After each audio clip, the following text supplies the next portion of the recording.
25 yillik bolalar shifokorligi tajribamga asoslanib, ushbu aytadigan gaplarimni har bitta ona bilishi shart deb hisoblayman. Ona bilan bola o'rtasida shunaqa uzviy bog'liqlik borki, onani fikrlashi bolani salomatligini belgilaydi. Bu narsa bola tug'ilishi bilan 19 yilgacha, 20 yilgacha ham saqlanib qoladi. Qaysi ona o'z farzandi haqida to'g'ri fikrda bo'lsa, uni salomatligi haqida hadeb xavotirga tushavermasa, shunaqa bolalar sog'lom o'sadi, kasalliklarni ham yengil o'tkazib oladi.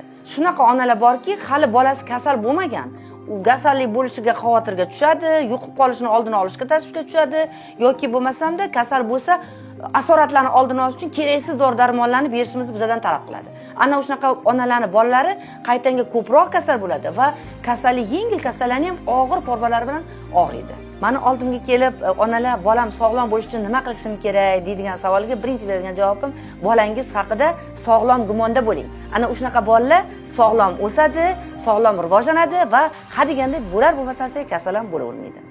Aytgancha ushbu videoni barcha onajonlarga yuborib qo'ying va sahifamga obuna bo'ling.